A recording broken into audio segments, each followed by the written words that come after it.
Halo semuanya, kali ini saya mencoba memaparkan presentasi mengenai proposal rencana sosialisasi pengembangan listrik tenaga surya atau PLTS. Tugas ini memenuhi ujian akhir semester mata kuliah Manajemen Proyeksi Universitas Cyber Asia. Latar belakang.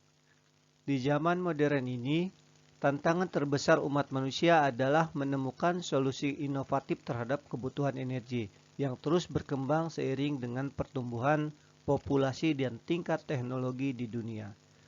Namun, permintaan energi ini mempunyai dampak negatif yang nyata terhadap lingkungan dan perubahan iklim global. Banyak belahan dunia dilaporkan mengalami perubahan cuaca ekstrim dan bencana alam yang belum pernah terjadi sebelumnya. Hal ini merupakan akibat dari efek rumah kaca yang menyebabkan suhu bumi meningkat akibat peningkatan konsentrasi karbon dioksida di udara. Pada 2021, Kementerian SDM mengeluarkan Peraturan Menteri Nomor 26 tentang pembangkit listrik tenaga surya atap yang terhubung ke jaringan listrik yang memiliki izin untuk menghasilkan listrik utilitas. Hal ini merupakan langkah pemerintah untuk mendorong masyarakat menggunakan energi surya ramah lingkungan untuk konsumsinya. Berdasarkan kerangka hukum ini, Indonesia menargetkan mencapai 3,6 gigawatt pembangkit listrik tenaga surya atap pada tahun 2025. Oleh karena itu, pemerintah daerah juga mendorong penggunaan pembangkit listrik tenaga surya dan meningkatkan jumlahnya dengan mengeluarkan peraturan daerah yang mendorong penggunaan pembangkit listrik tenaga surya. Misalnya di Jawa Barat, pemerintah daerah menetapkan target pada tahun 2025 agar seluruh lembaga dan organisasi yang beroperasi di wilayah Jawa Barat mengizinkan minimal 30% atap digunakan untuk pembangkit listrik tenaga surya. Tujuan utama proyek ini adalah sosialisasi penggunaan listrik tenaga surya melalui seminar-seminar, edukasi dan perencanaan program pengembangan listrik tenaga surya kepada masyarakat melalui seminar-seminar yang diadakan di wilayah Jawa Barat. Sedangkan pemangku kepentingan yang dilibatkan adalah pemerintah daerah, lembaga sosial yang bergerak dalam lingkungan, industri energi, masyarakat umum, dan sektor pendidikan. Adapun target audiensnya adalah pelajar dan mahasiswa, masyarakat umum, pengambil keputusan di tingkat pemerintah daerah, industri, dan bisnis lokal di bidang energi terbarukan. Adapun tujuan dan sasaran dari proyek ini adalah yang pertama, meningkatkan kesadaran masyarakat terhadap pentingnya pengembangan listrik tenaga surya. Kemudian mendorong pemerintah di daerah untuk mempercepat dan mengadopsi pelaksanaan undang-undang yang telah dilakukan oleh pemerintah pusat dalam pengembangan energi terbarukan, khususnya energi listrik tenaga surya. Sedangkan sasarannya adalah mencapai tujuan yang dimaksud, maka akan dilakukan dengan mengadakan seminar-seminar dan lokakarya di sekolah-sekolah dan perguruan tinggi. Kemudian kami akan menyusun suatu panduan praktis mengenai pengembangan listrik tenaga surya yang akan diberikan kepada instansi pemerintah, instansi pendidikan, dan masyarakat umum dalam menerapkan energi terbarukan ini. Ringkasan eksekutif. Secara garis besar, tujuan dari proyek pengembangan energi surya adalah membuka pintu menuju masa depan dengan tujuan masyarakat menerima masa depan yang berkelanjutan dan memahami energi terbarukan. Melalui persiapan seminar, lokakarya, dan panduan praktis, proyek ini berkomitmen untuk menciptakan perubahan perilaku masyarakat dan meningkatkan kesadaran akan manfaat listrik tenaga surya, serta mendorong dan memotivasi pemerintah untuk mengadopsi energi terbarukan. Pemangku kepentingan seperti pemerintah daerah, lembaga pendidikan, dan lembaga masyarakat lingkungan hidup, serta masyarakat luas akan dilibatkan dalam berbagai tahapan proyek untuk memastikan integrasi yang efektif dari pandangan mereka mengenai penggunaan energi surya untuk mencapai tujuan bersama untuk mengembangkan energi terbarukan ini. Seluruh anggaran proyek ini diperoleh atas dukungan organisasi nirlaba internasional yang terlibat dalam pengelolaan lingkungan alam global, terutama mendorong masyarakat internasional untuk mengurangi efek gas rumah kaca dan dampak gas rumah kaca terhadap dunia. Proyek ini meliputi penyiapan materi pendidikan, pelaksanaan kegiatan sosial dan negosiasi politik, berfokus pada pelaksanaan kegiatan selama periode 1 tahun. Proyek ini diharapkan dapat menciptakan dampak positif jangka panjang termasuk keterlibatan masyarakat dalam efisiensi energi dan energi surya, serta mendorong pemerintah daerah untuk mengadopsi kebijakan nasional yang mendukung energi terbarukan.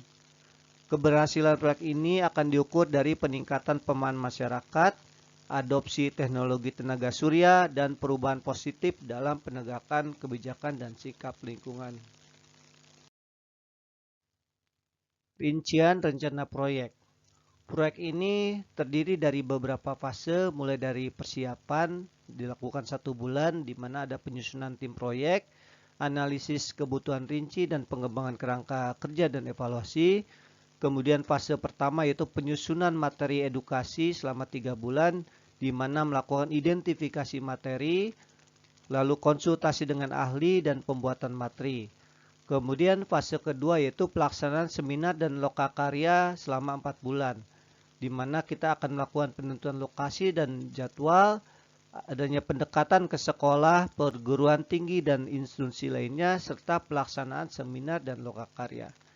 Lalu di fase ketiga kita akan melakukan presentasi dan diskusi kebijakan dengan pemerintah daerah selama 3 bulan, di mana akan melakukan pengumpulan dan penyusunan dokumen kebijakan, jadwal pertemuan dan presentasi dan diskusi dengan instansi pemerintah. Terakhir kita melakukan evaluasi dan pelaporan selama 1 bulan, di mana survei dan analisis akhir akan dilakukan serta melakukan rekomendasi untuk pengembangan lebih lanjut mengenai masalah PLTU atap ini. Di sini juga kami menyajikan rincian rencana proyek yang mana merupakan rincian anggaran sesuai dengan fase-fase yang kita lakukan. Yang pertama adalah penyusunan tim proyek dan analisis kebutuhan dengan anggaran 468 juta, kemudian penyusunan materi edukasi di mana terdiri dari konsultasi kepada ahli dan pembuat materi masing-masing 78 juta dengan 156 juta. Kemudian pelaksanaan seminar dan lokakarya terdiri dari biaya lokasi, materi promosi, dan honorium pembicara. Lalu juga ada presentasi dan diskusi kebijakan, kemudian evaluasi dan pelaporan. Total anggaran yang dibutuhkan adalah 1.123.200.000, di mana kalau dikurskan dengan ke USD adalah dengan 1 USD sama dengan 15.600 rupiah, maka menjadi 72.000 US dollar. Untuk meningkatkan kualitas proyek ini ada beberapa sumber daya yang dilibatkan. Yang pertama adalah sumber daya manusia, terdiri dari tim inti koordinator pelaksana proyek, tim bidang akademisi, dan tim tenaga ahli pakar energi pemanfaatan listrik tenaga surya. Lalu ada juga teknologi digital dan konferensi secara virtual, yaitu penggunaan media seperti Zoom, website, dan sarana digital lainnya. Lalu kita juga membutuhkan ruang seminar, yaitu menyewa ruang seminar di sekolah, perguruan tinggi, atau tempat strategis lainnya.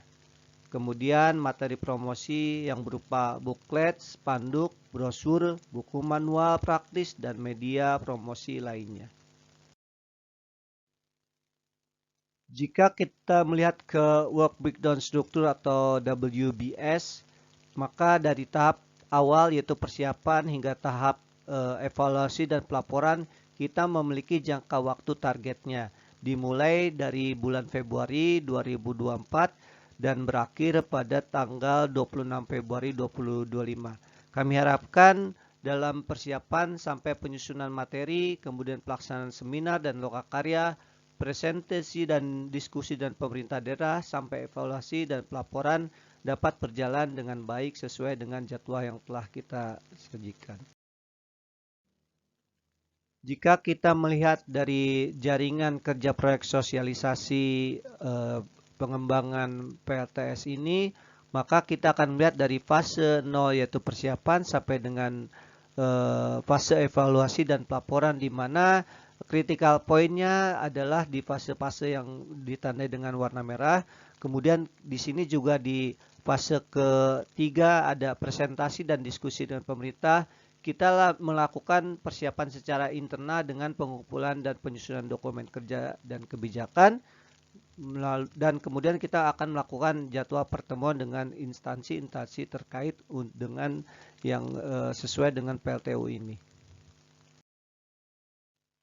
Dari paparan yang saya sampaikan mengenai proyek ini, saya berharap bahwa manfaat dan dampak proyek ini dapat terasa, di mana proyek sosialisasi pengembangan energi listrik tenaga surya ini memiliki potensi untuk memberikan dampak dan manfaat yang signifikan bagi pemangku kepentingan.